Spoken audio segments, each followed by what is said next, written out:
Jesse Ward had lived most of his life under the wide, open sky of the Arizona desert. The ranch, the cattle, the dusty trails, these were the things he understood best.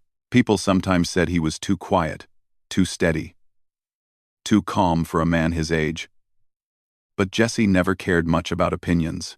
He preferred listening to the wind, watching the shifting colors of the land, and remembering things no one else knew. There was one memory that stayed with him more than anything. A day when he was just a small boy, lost and half-conscious, saved by a stranger who should have been only a dream, but she wasn't. He remembered her eyes, bright like warm sunlight, and the gentle charcoal mark she drew on his arm. He had carried that mark in his heart long after the charcoal had faded. That memory returned to him more sharply on a late summer evening as he rode home from checking strays near the border of Apache land. The sun was slipping behind the far mountains, turning the desert gold and red. His horse, Dusty, moved at a slow, easy pace, and the world felt peaceful. Jesse was thinking about supper, maybe warming leftover stew, when he noticed something strange on the trail ahead. A small cloud of dust was rising, not from wind, not from cattle, something moving or struggling. He slowed Dusty and leaned forward, frowning. Then he heard it, barely a sound, more like a cracked whisper carried by the dry air. Someone was out there.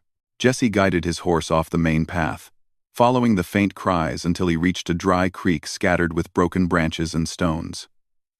And there, almost hidden beneath a fallen log, lay a young woman. She was trying to push herself up, but her arms shook too much to hold her weight. Her clothes were torn at the sleeves, dust covering her face, hair tangled with sand. When she heard the horse's steps, she looked up quickly with fear in her eyes. Jesse raised his palms gently, showing her he meant no harm, but she still tried to crawl backward, even though she could barely move. "It's all right," Jesse said softly, sliding down from his horse. "I won't hurt you. I just want to help." "Stay back," she whispered, her voice thin and rough. "Don't touch me." He didn't move closer. Instead, he knelt a few feet away, so she wouldn't feel threatened. Her breathing was uneven, each breath a struggle. She looked exhausted, more than exhausted, almost defeated. Jesse could see she was in no condition to keep fighting him or anyone else. The desert could be cruel even to the strong, and this woman looked like she had been running for far too long. He noticed dried blood on her shoulder, a scrape across her arm. Dust pressed into her skin like she had fallen more than once. She winced as she tried to shift her body. The sight made something tighten in Jesse's chest. She reminded him of a wild creature cornered by fear rather than danger. "What happened to you?" he asked carefully. She didn't answer. Her eyes fluttered as if she might faint again. Jesse reached for his canteen and set it near her, not touching her, just placing it within reach. "You don't have to speak, just drink a little." For a moment, she hesitated. Then her hand trembled forward toward the canteen. But as she reached, the torn fabric on her shoulder slid down slightly, exposing a small part of her skin. Jesse's breath caught in his throat. It was a symbol, simple, uneven, drawn in the same shape he remembered from years ago. A circle with 3 short lines crossing through it, faded but still clear enough to see. He didn't speak right away. He couldn't. His mind rushed back to the day when he was 10 years old, lost in the burning heat. He had fallen near a dry stream, unable to go on. A girl about his age had appeared from the shade like a miracle. She had helped him drink water, covered his head with her scarf, and stayed beside him until he could breathe again. Before she vanished, she drew that exact symbol on his arm with charcoal from a burnt branch. "You lived today," she had said softly. He had never forgotten her voice.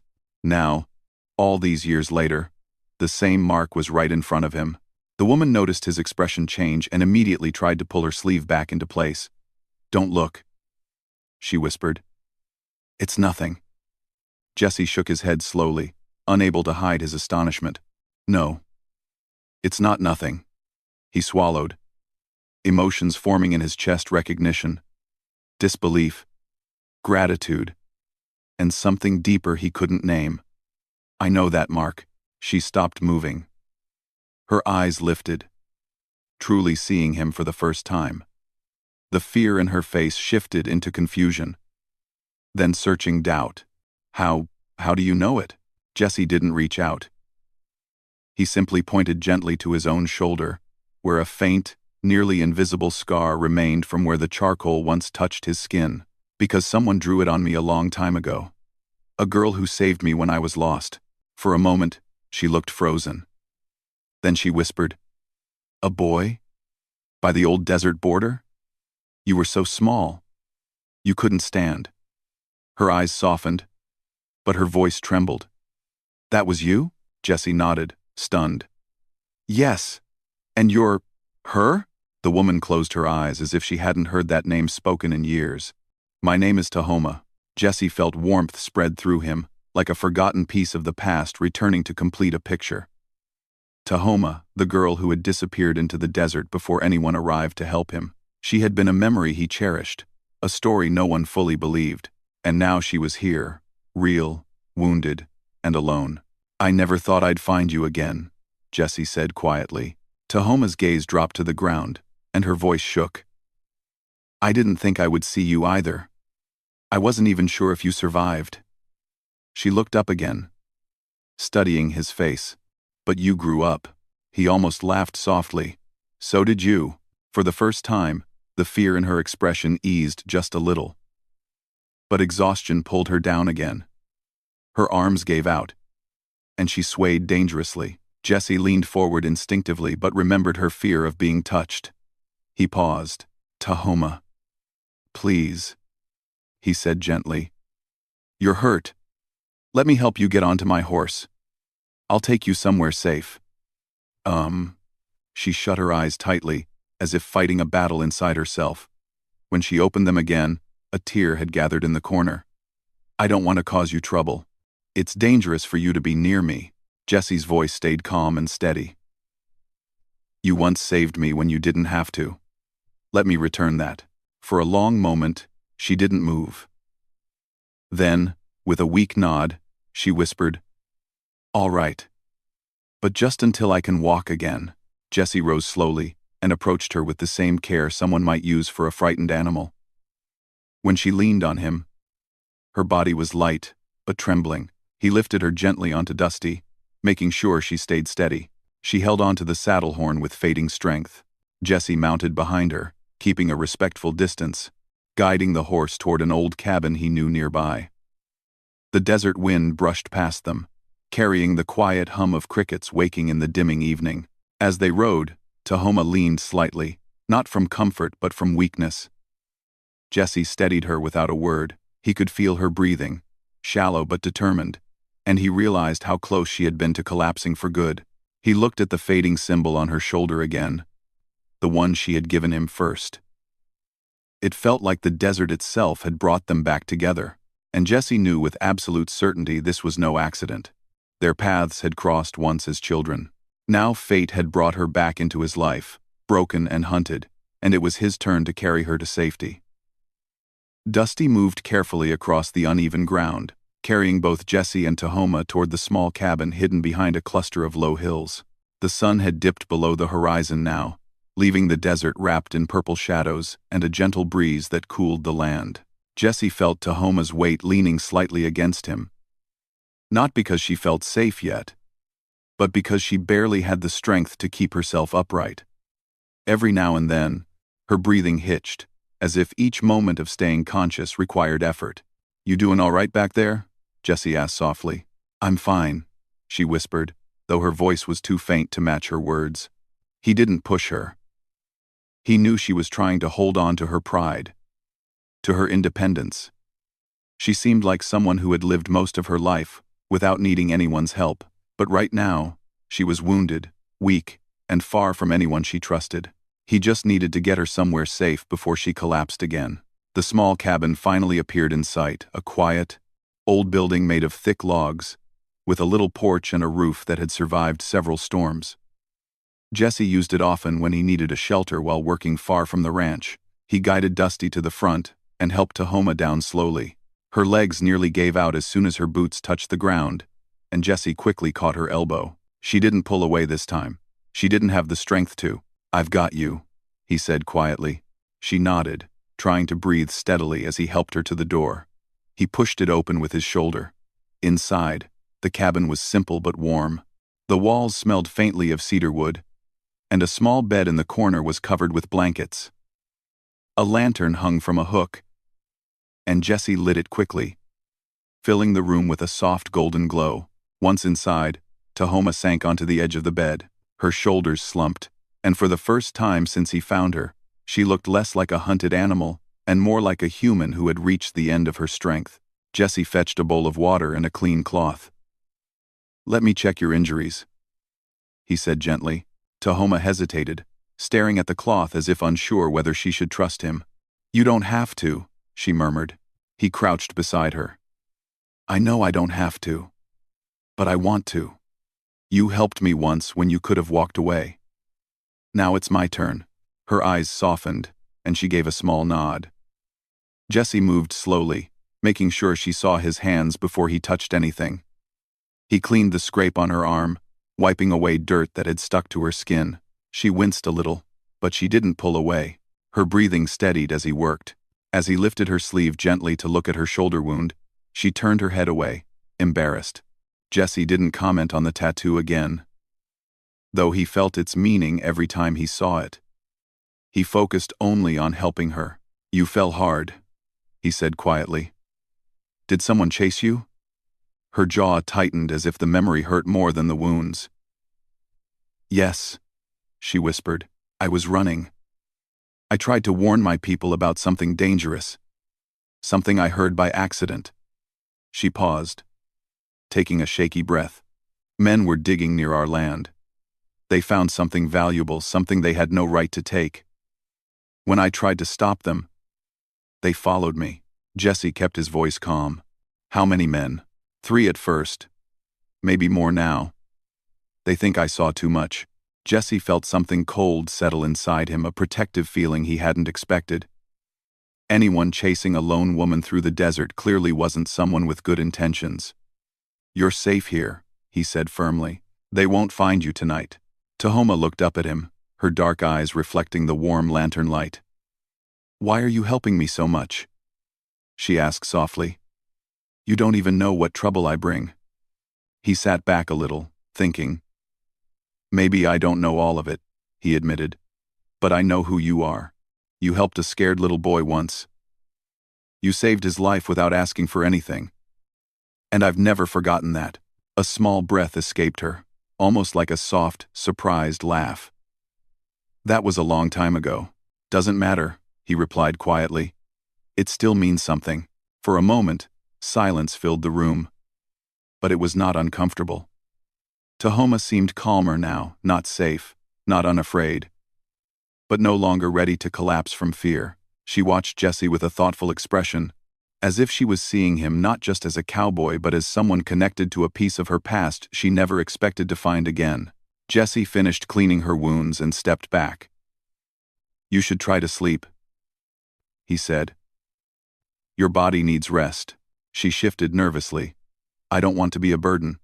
I can sleep on the floor or outside if—" "No," Jesse interrupted firmly but gently. "You're taking the bed. I'll sleep right over there in the chair. You're safe inside." Cold, Tahoma glanced at the chair, then at him. "You don't have to give up your rest for me." He shook his head with a small smile. "It's all right. I've slept in worse places." She finally nodded, though she still looked unsure. When she lay back against the pillows, exhaustion washed over her face. For the first few minutes, she remained tense, as if expecting danger even in this small, quiet room. Jesse stayed nearby, watching the lantern flicker softly. He wasn't tired anymore. Not when he knew she needed him awake. The desert night outside grew darker and cooler. Coyotes howled in the distance. But the sounds only reminded Jesse of how isolated the cabin was. Good for hiding, but also dangerous if trouble came.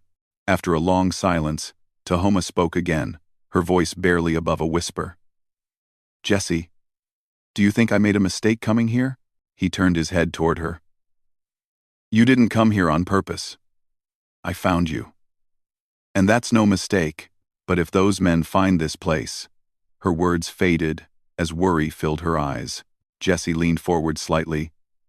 Then I'll make sure they don't get inside. You're not alone anymore, Tahoma. Her breathing softened at that. She closed her eyes.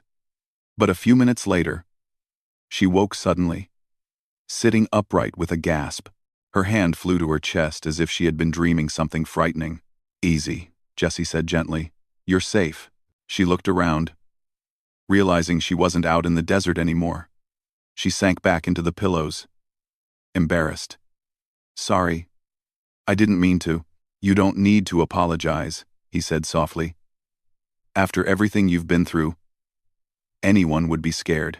She stared at the ceiling. I wasn't scared when they chased me, she whispered. I was scared when I thought I wouldn't reach my people in time. I didn't want them to be in danger because of me. You were trying to protect them, Jessie said.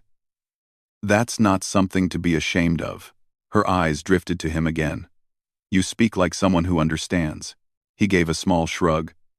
Everyone has someone they'd protect if it came down to it. Who would you protect? She asked quietly. Jessie hesitated. It was a simple question, but he didn't have an easy answer. He had no parents, no siblings, no wife or children. He had friends, yes, but not the kind who depended on him deeply. For a long time, he thought he didn't have anyone to protect. But right now, sitting in this small cabin with a woman who once saved him, he knew his answer. You, he said quietly before he even realized the word had slipped out. Tahoma blinked, her lips parting slightly in surprise. She didn't speak, and Jessie suddenly felt shy, unsure if he had said too much. But he didn't take it back. Her expression softened in a way he hadn't seen yet, warm, fragile, thankful. She looked like someone who had been strong for too long, and finally allowed herself to let go. Jessie stood and dimmed the lantern. Try to sleep again, he said softly. I'll watch the door. Tahoma nodded slowly. Good night, Jessie. Good night, Tahoma. As she drifted into a deeper, calmer sleep, Jessie sat by the door, listening to every sound outside. He knew danger was coming. He could feel it in the air, but he also knew one thing with absolute certainty: no matter what happened next, he would not let harm come to the woman who once saved his life. Not again. Not ever. The night passed slowly inside the small cabin. Jessie didn't sleep at all. He sat in the wooden chair near the door, listening to every sound outside: the wind brushing against the walls, the distant howl of coyotes, the soft creak of the porch boards cooling after the long day's heat. Tahoma slept lightly at first, waking every now and then. But as dawn grew closer, her breathing finally became steady and peaceful. Jessie kept his eyes on the window and the dark shapes of the desert outside. He couldn't shake the feeling that danger was already creeping closer. Tahoma had said the men who chased her were searching the area. If they followed her tracks, they might arrive sooner than he expected.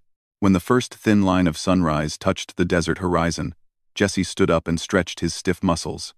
He quietly checked Dusty, who was tied behind the cabin, making sure the horse was fed and calm. As he returned inside, he found Tahoma sitting up in bed, her hair falling loosely around her shoulders, her expression tired but more alert than last night. Did you sleep? She asked. Not really, Jessie admitted with a small smile. But I'm used to long nights. Tahoma studied him with soft concern. You stayed awake for me. It wasn't just for you, he said, though part of him knew it actually was. I needed to make sure no one came. She lowered her eyes. I shouldn't have brought this danger to your door. You didn't bring it, Jessie said. You were running from it. Big difference. Before she could respond, they both heard something outside: a faint crunch of gravel. Too heavy to be a rabbit or fox. Jessie immediately extinguished the lantern, and the cabin dimmed to the pale gray of early morning. Tahoma stiffened, fear flashing across her face. They're here, she whispered. Jessie moved to the window carefully and looked outside through the small crack in the shutters. 3 riders approached the cabin slowly, scanning the ground as if searching for tracks. They looked rough, determined, and not the kind of men who knocked politely on a door. Jessie turned to Tahoma. You need to hide. Now. Her breath caught. I can run out the back. No. They'll see you, Jesse said firmly. He crossed the room to an old wooden cabinet built into the floor. It wasn't actually a cabinet. He pulled up the false bottom, revealing a narrow ladder leading to a root cellar beneath the cabin. It was small and dark, but safe. Tahoma hesitated. You'll be in danger if they find you alone. 2. I'm already in danger, he said softly. You hiding makes it worth it. She looked torn, but another crunch of footsteps outside forced her to make a choice. She climbed down the ladder, wincing from the movement. Jesse gently lowered the wooden lid over her, leaving a thin gap for air. I'll come get you when they leave, he whispered down to her. She touched the underside of the lid, her voice barely audible. Be careful, Jesse. He lowered it fully and slid a rug across the floor to hide the edges. Then he moved away just as someone knocked loudly on the door. Jesse opened it only a few inches, blocking the entrance with his body. 3 men stood on the porch. Their clothes were dusty, their boots worn, their expressions sharp and unfriendly. The tallest one stepped forward. Morning, Jesse said calmly. Morning, the tall man replied, though his tone didn't match the word. We're looking for a woman who ran through this area. Young Apache woman. Hurt. Have you seen her? Jesse met his stare without flinching. No. Haven't seen anyone but cattle for miles. The man leaned slightly, trying to see past Jesse's shoulder into the cabin. Mind if we take a look around? Could be she passed by here. I do mind, Jesse said. This is private property. And unless you've got a lawman's badge, you're not searching anything. The man's eyes narrowed. We're helping the law.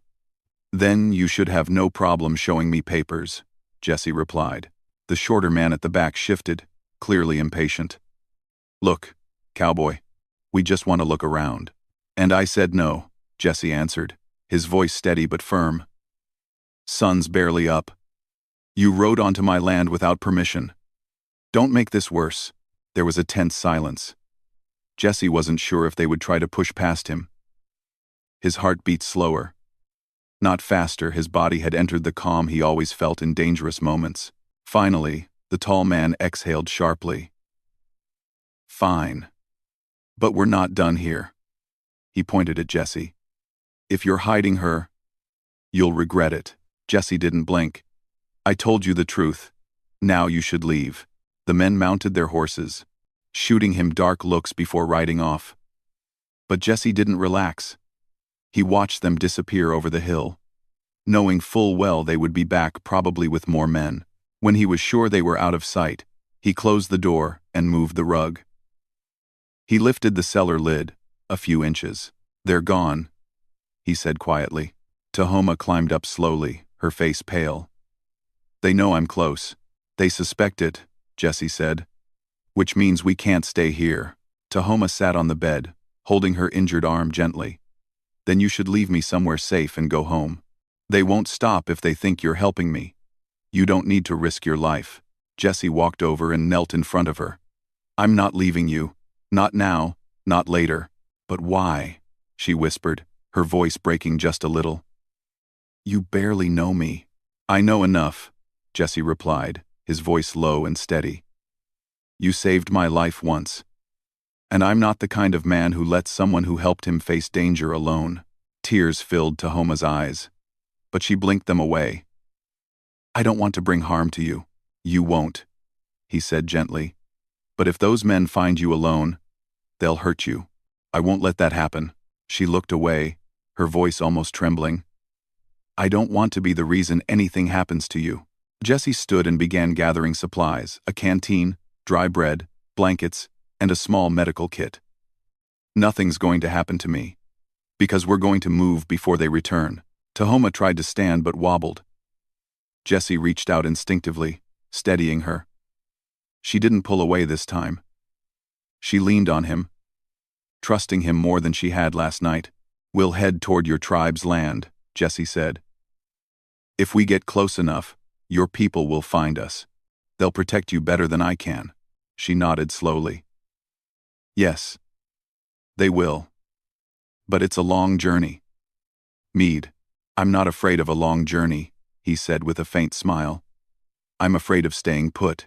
As they prepared to leave, the morning sky brightened, casting soft yellow light through the cabin windows. Jesse gave the room a final look. It had sheltered them for one night, but it could not shelter them any longer. He helped Tahoma onto Dusty, then climbed up behind her, careful not to cause her pain. She leaned slightly back into him, exhausted but determined. Ready? He asked. She nodded faintly. As ready as I can be. Jesse guided the horse toward the narrow trails that led deeper into the desert, away from the cabin and away from the men searching for her. The desert stretched wide before them, silent and unforgiving but also full of hidden paths known only to people like Tahoma. Jesse tightened his hold on the reins. His jaw set. He didn't know what dangers waited ahead, but he knew one thing clearly. He would face all of them to keep her safe. He had no idea that the men who had just left were already circling back with more riders, determined to search every corner of the land. The real danger was only beginning. The desert morning grew brighter as Jesse guided Dusty along a thin trail that curved between tall stones and dry bushes. Tahoma sat in front of him, steady but tired, her hands weakly holding the saddle horn. Jesse kept one arm close behind her, not touching her unless she slipped, but ready to catch her if she did. He could feel how fragile her strength had become. Every few minutes, her shoulders sagged a little more. You let me know if you need to stop, Jesse said softly. I'm all right, she whispered, though her voice didn't sound convincing. They rode for nearly an hour before the heat began to rise.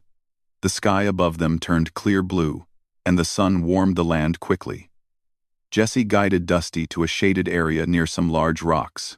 He helped Tahoma down gently, letting her lean against him when her legs almost gave out. Sit, he said softly. You can't push yourself too hard. Ah. Sit. Tahoma sat on a flat stone, pressing her hand to her shoulder. She closed her eyes, breathing slowly as she tried to relax. After a few minutes, she opened them again, looking up at Jesse. You must think I'm weak, she murmured. Jesse shook his head firmly. Not once. You've been through more than most people could handle. But I'm slowing you down. You're the reason we're moving at all, he said gently. If it were only me, I'd probably be wandering the wrong direction. You're guiding us. She looked away, touched by the kindness in his voice, but too proud to admit it. Jesse didn't push the moment. He simply handed her his canteen and tore a piece of bread for her. She accepted it quietly, her fingers brushing his only for a second. Even that brief touch made her pause, not in fear, but something softer. After they rested, Jesse helped her back onto Dusty, and they continued deeper into the land that edged close to Apache territory. The trail grew thinner, hidden between large stones and dry trees. Tahoma guided him with small gestures. Turn left here, follow that rock ridge, stay close to the shadow on the right. Her voice was weak, but her directions were steady. Even injured, she knew the land in a way Jesse never could. But danger was close behind them. Around midday, as they moved through a narrow canyon, Jesse suddenly stopped the horse. He tilted his head, listening carefully. Tahoma felt his tension and froze. What is it? She whispered. Hooves, he said quietly. More than one. They're not far. Tahoma's face went pale. They found us. Jesse pulled Dusty toward a small opening between rocks that led to a hidden path. We need to move faster, he said. Hold on. Tahoma grabbed the saddle horn tightly as Jesse guided the horse into the narrow passage. The walls rose high on each side, giving them shade, but also trapping sound. They moved as quickly as Dusty could manage on the uneven ground. Behind them, faint voices echoed through the canyon. They're close, Tahoma whispered. I know, Jesse replied. But you know this land better than anyone. Is there somewhere safe? Somewhere they won't think to look? She pointed ahead weakly. There's a split in the canyon. The right side leads to a dead end, but the left side goes to a hidden trail only our scouts use. Take the left. Jesse followed her guidance. The trail narrowed so much that he had to duck his head. Dusty slipped once but regained balance quickly. Tahoma held onto Jesse's arm to stay steady. As they reached the split, Jesse pulled Dusty sharply to the left. Behind them, the sound of hooves grew louder. Voices echoed off the stone walls. They went this way. Hurry, they can't be far. Tahoma's breath tightened with fear, but Jesse remained calm. His hands were steady on the reins. His voice stayed gentle. Don't worry, we're still ahead. But there was only so long they could stay ahead. The hidden trail wound upward, giving them a higher view of the desert. From the ridge, Jesse looked back and saw dust rising in the canyon. At least 5 riders. They brought more men, Jesse said under his breath. Tahoma's heart sank. I'm sorry, Jesse. If I hadn't... He stopped her softly. Don't say sorry. This isn't your fault. We just need to keep moving. The trail continued along a narrow ledge that hugged the side of a tall cliff. Below them, sharp rocks dotted the ground like scattered knives. Jesse guided Dusty carefully. One wrong step could send them falling, but Dusty was a smart horse, calm and sure-footed. They made it across the ledge safely, reaching a wider, safer path on the other side. Tahoma exhaled slowly, clutching Jesse's arm. Thank you. You're steady like a stone. Stones don't move much, he said with a small grin. But I'll take that as a compliment. Despite her fear, she smiled faintly. It was the first time she had smiled since he found her. The sight gave Jesse more strength than any rest could. They continued forward until they reached a small patch of shade beneath a twisted juniper tree. Jesse stopped Dusty to let him rest. He helped Tahoma down again, and she leaned heavily against the tree. Her voice was barely audible. If we keep going, we should reach my tribe's land by nightfall. But only if the men behind us don't catch up. They won't, Jesse said confidently. How can you be sure? He looked out over the trail behind them. Because we're going to take a path they won't even see. Tahoma frowned weakly. What path? Jesse pointed to the ground. This ridge has a hidden turnoff. I saw it when we crossed. It's narrow, but it leads to the thicker part of the desert, where the brush hides footprints. If we get there, we'll lose them. Tahoma studied him with surprise. You notice that? Ranch work teaches you to read land like a book. You start seeing details other people miss. She nodded, impressed. Maybe you're more scout than cowboy. Maybe, Jesse said, smiling softly. But I'm only good with someone telling me where to aim. Tahoma lowered her gaze, suddenly shy. I'm glad. It was you who found me. Before Jesse could respond, Dusty's ears flicked back sharply. The horse lifted his head and snorted. Jesse stiffened.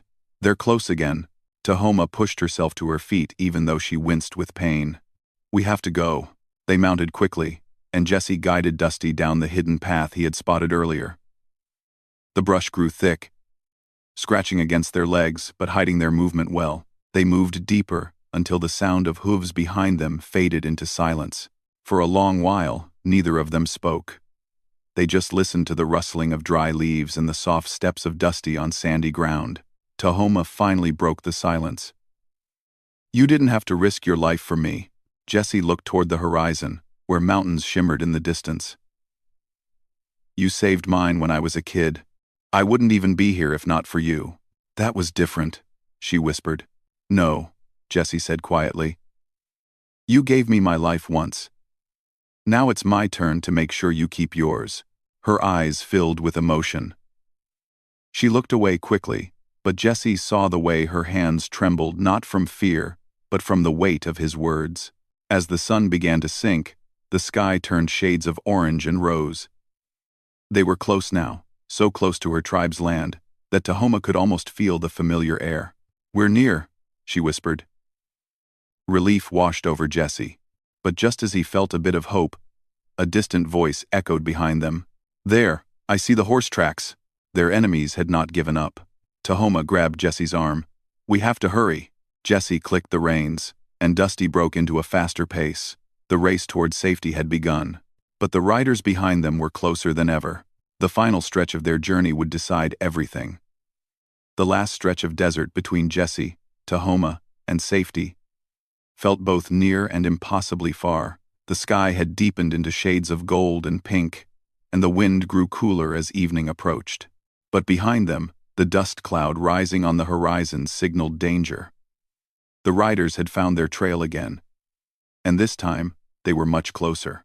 Jesse guided Dusty along a narrow path that sloped downward between tall rocks. Tahoma leaned against him, exhausted but alert. She kept glancing back, her heart pounding with every echo of hooves behind them. "They're gaining on us," she whispered. "I know," Jesse answered, tightening his grip on the reins. "But we're close. We just have to reach the ridge you mentioned," she nodded weakly. "Once we cross the ridge, my people will see the signal fire. Then hold on," Jesse said softly. "We'll make it." Dusty kept a strong pace despite the long journey. The horse sensed the urgency in Jesse's voice and pushed forward, determined to carry them to safety. The shadows stretched across the desert, giving them some cover, but the riders still followed the trail Dusty left behind. Tahoma breathed hard. She tried to sit straighter, but her injuries weighed heavily on her. Jesse felt her weaken and wrapped one arm around her waist to steady her. "You're all right," he said gently. "Just lean on me." "I'm trying," she whispered, her voice trembling. "I don't want to slow you down." "You're not slowing me down," Jesse said. "You're the reason I'm going fast." For a moment, her lips curved into a small, tired smile. But the sound of hooves behind them grew louder. The men shouted to one another, their voices bouncing off the canyon walls. "Hurry," Tahoma said, gripping Jesse's arm. "They're almost here." "I know," he replied. "Just a little longer. We're almost at the ridge." They pushed forward as the trail began to climb. The slope was steep, and the horse struggled for footing, but Jesse urged Dusty upward. Tahoma directed him with faint gestures. "To the right, follow the curve of the rock, then climb straight." Jesse followed her directions without hesitation. She knew these paths from her years as a scout, even injured and exhausted. Her memory remained sharp, but the riders behind them were relentless. Their voices echoed once more. They're going up the ridge. They won't escape this time." Tahoma's breathing grew uneven with fear. Jesse stayed calm, even as the danger grew sharper. He focused only on climbing the ridge, guiding Dusty step by step up the rocky rise. Finally, the ground leveled out. They reached the top of the ridge, and a wide view of the desert stretched beyond. The land dipped into a valley dotted with dry brush and tall grasses. In the distance, faint shapes moved, figures on horseback. Tahoma gasped softly. "My people, they're patrolling the border." Jesse felt hope surge inside him. "Good. Now light the signal." Tahoma reached into the small pouch she carried at her waist.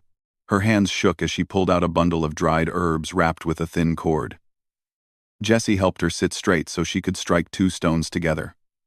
Sparks flew, catching the herbs quickly. A small flame grew in her hands. She lowered it to the ground, placing the burning herbs in a safe spot, where the wind could spread the smoke upward. The fire was small, but the smoke rose fast, thick and pale, carrying a distinct scent used only by her tribe. Within minutes, the distant riders paused. Jesse could see them turn their heads toward the rising smoke. "They saw it," Tahoma whispered. But the danger was not gone. The men chasing them reached the top of the ridge behind them, pulling their horses to a stop. The leader pointed his finger aggressively. "There they are. Don't let them get away." Jesse felt Tahoma tense in fear. "They're too close," she whispered. "We won't reach my people in time." Jesse looked at the approaching riders and then at Tahoma, who was shaking with exhaustion. He lifted the reins again. "We're not stopping. Dusty has one more run in him." Before Tahoma could protest, Jesse urged Dusty forward into the valley. The horse descended the ridge with powerful strides, moving faster than Jesse expected.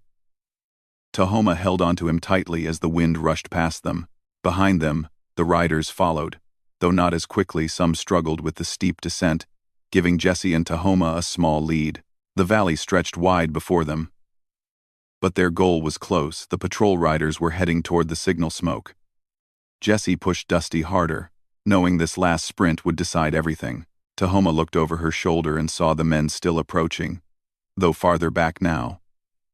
"Jessie," she whispered, fear and hope mixing in her voice. "I see them. My people. They're coming." Jessie nodded, but he didn't slow down. Not until they were safely within reach.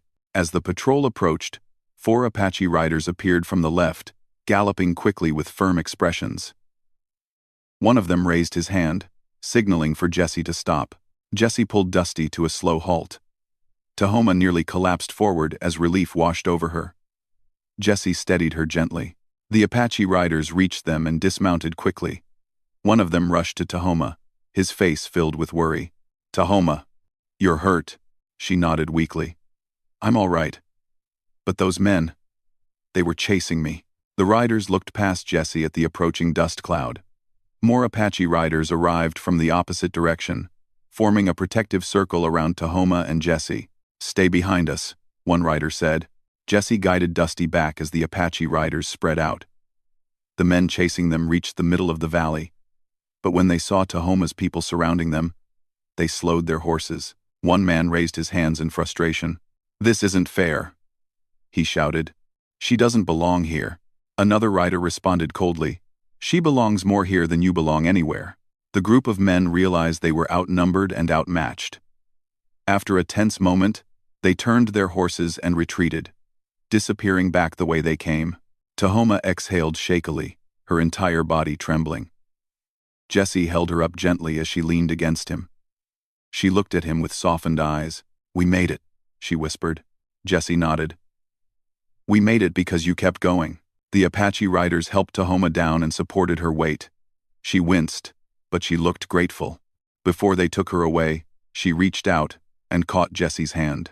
"Come with me," she said softly. "My father will want to thank you." Jessie hesitated, then nodded. "I'll stay with you."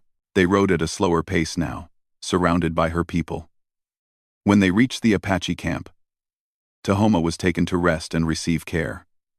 The chief, a tall man with wise eyes, approached Jessie. "You brought my daughter home," he said quietly. "She told us about you. You once carried the mark of her kindness. Today, she carries the mark of yours." Jessie bowed his head slightly. "She saved my life first. I only did what was right." The chief nodded with deep respect. "You will always be welcome among us."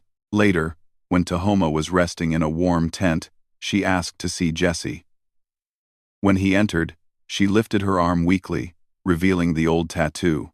"You lived that day," she said softly, "because I wanted you to. And today, I lived because you wanted me to." Jessie sat beside her, his voice gentle. "It seems this mark meant more than we understood." Tahoma smiled, her eyes warm with gratitude and something deeper. Maybe it was not just a symbol. Maybe it was a path that always meant to bring us back together. Jessie took her hand gently. "Maybe it did," he whispered. And as the desert night settled outside, soft and peaceful, neither of them felt alone anymore. Their lives, once separated by years and distance, were now tied by courage, gratitude, and something quietly growing between them, a bond neither time nor danger could break.